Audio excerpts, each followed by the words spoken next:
it is my privilege to introduce our next speaker. Please welcome NATCA's Executive Vice President, Trish Gilbert. Thank you so much for that. As Paul mentioned in his speech this morning, we've never been afraid of having that difficult conversation from this stage. And this next subject is that as well. So bear with me as I go through this. I love air traffic control. To this day, I feel blessed that I stumbled into this profession. It's a good thing I was a bartender by an airport, and surprise, surprise, air traffic controllers came into that bar. Those air traffic controllers encouraged me to take the test, and I'm glad I did, and I've enjoyed my 31 years working for the FAA. I've often said that air traffic control is not a job, it's a passion. It's who I am, it's how I identify myself.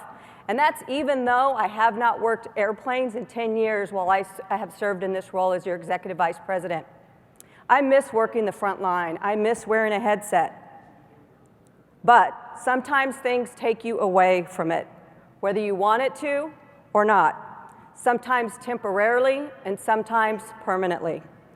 We all know medical restrictions for safety-critical positions are stringent, and our reporting requirements are serious. This is a worldwide issue for air traffic controllers, as well as many other safety professionals. That is why NATCA's Drug and Alcohol Committee spent the last several years working with FAA Aeromedical Office, the FAA Aeromedical Office, to finally allow air traffic controllers to apply for medical clearance with special consideration if prescribed or currently on one of 4 identified SSRI medications. A special consideration may be granted after a comprehensive medical evaluation and a review of all medical records. All required examinations must be performed on non-duty time and at the employee's expense. Clearly, it's a tremendous amount of things that you'll have to go through, and it's not inexpensive.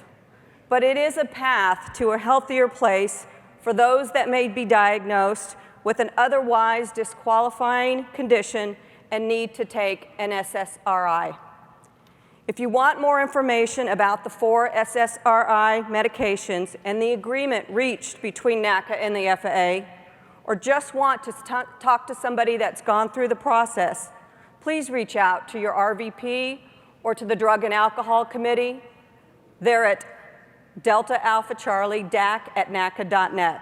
And at the end of this presentation, we're going to put a slide up that has a URL to all of the information I'm talking about in this presentation. So while you're unable to perform duties as an air traffic controller, be sure that you seek out your FAC rep and work with them to get assigned duties in accordance with Article 45 of your collective bargaining agreement. Unfortunately, though, a medical disqualification may lead you to another non-safety sensitive position inside the agency or to a medical retirement. NATCA can help facilitate both of those. And advice regarding retirement is available through NATCA's contracted experts at Foursquare Financial Literacy Partners. We also have experts on NATCA staff to help with that. And just like any other process that goes through multiple government agencies, this can also take quite a bit of time. Currently, OPM, the agency that processes retirement packages, has significant case backlog and short of resources as well. So again, that takes a lot of patience. Also important to know is your rights under workers' compensation in the event that you have an on-the-job injury or an occupational illness. NATCA has training on workman's comp and a national committee with regional reps. They can help you through the process dealing with the FAA and dealing with the Department of Labor. NATCA also has a relationship with Unum Insurance Company to provide long-term disability insurance for our members. This policy is written specifically to provide coverage for members who are required to maintain a medical certificate as a condition of employment. That's something not otherwise available to you on the market, and it's provided to you as a NATCA benefit. As far as speaking with somebody, the NATCA Critical Incident Stress Management Team is always available. They have a booth out in the hall. Although they are not mental health professionals, they can support you and certainly refer you to a mental health professional at Magellan, or you can go directly to Magellan on your own. This confidential program through the FAA Work-Life Solutions offers 8 sessions a year with professionals on matters ranging from beating a smoking habit, family counseling, financial problems, stress management, work-life balance, and many other things. This program is confidential unless it is evident that the individual talking to them may pose a risk to themselves or to others.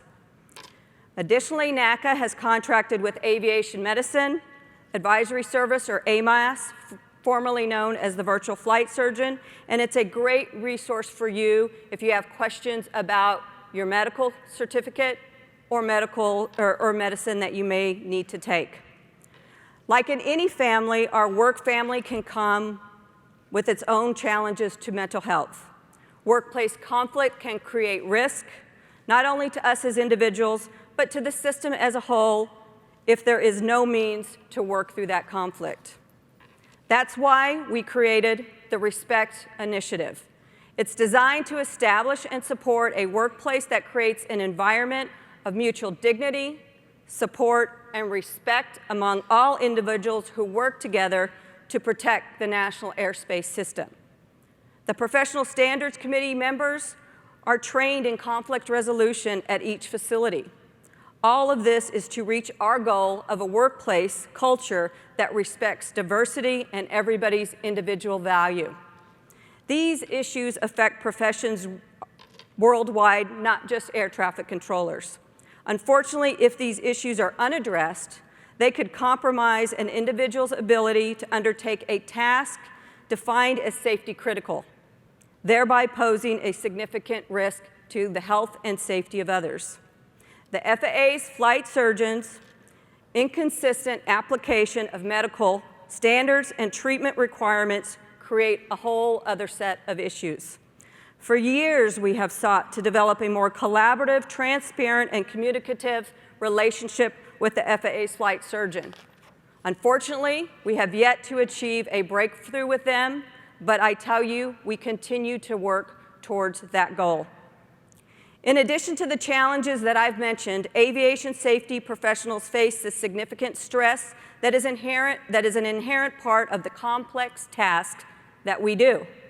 That includes the shift work, our short-staffed facilities where we do more with less and work excessive overtime, and unfortunately sometimes witness an aircraft accident or incident. Often we spend more time at work with each other than we are able to spend at home with our families. No one should be surprised that we all have to continue to double down on being there for each other on education, awareness, mutual support, and dialogue about mental well-being. That is why I am sharing these options with you today. Last but certainly not least, September is Suicide Prevention Awareness Month. And NATCA is committed to continuing to do everything we can to raise awareness and lift the veil on mental health.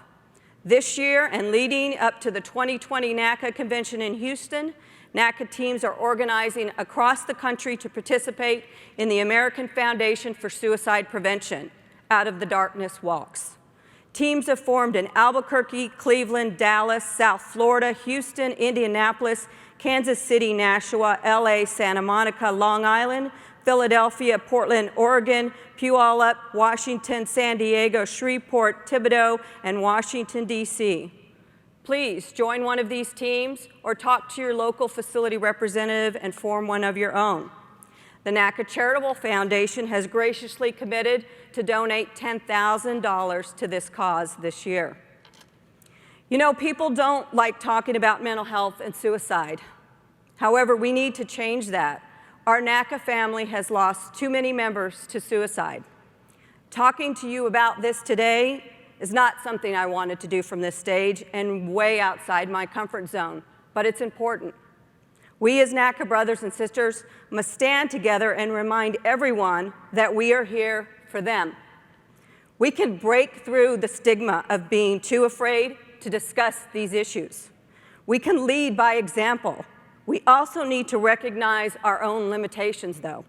When brothers and sisters are dealing with serious issues, help them get in touch with trained professionals who can help them if they need more than a shoulder to cry on or someplace to vent. This is only a start, and it will take all of us to find ways to break down the walls on this very important subject. Certainly, there's always more work to do, more minds to change, better processes and policies and laws to advocate for related to mental health and how it relates to our employment. What we must do is continue to establish a work environment that is safe, inclusive, and supportive in giving each of us the opportunity to share our struggles and our challenges. Please play the video. Our brains control how we act in the world. But did you know the world around us also affects our brains? Our genes, environment, and social interactions all work together to shape the way our brains develop. Sometimes these factors combine in ways that create unhealthy thoughts or feelings. Over time, these unhealthy thoughts and feelings become so unmanageable that we need outside support to get better. 50% of people will develop at least one mental health condition during their lifetime, and half of those people will develop a mental health condition by age 14. Unfortunately, it takes about 10 years for people to get the treatment they need. We don't wait to treat health problems like heart disease or cancer until stage 4. We shouldn't wait to take care of our mental health. The right early treatment can change lives, reducing school dropout rates, hospitalization, incarceration, and unemployment. Imagine what the world would look like if we all got the help we needed when we first started showing the early warning signs. Start the conversation before stage 4. Visit mentalhealthamerica.net to get informed, take an online screening, and better understand your own mental health. With hard work, staffing will improve, schedules will get better, initiatives will get better, and processes, policies, and laws will get better. All of us working together can make things better for each other. Be there for each other, be kind to each other. The one thing we can't get back is another member lost to suicide. I'm here for you. Stronger together, and God bless. We'll see you tomorrow.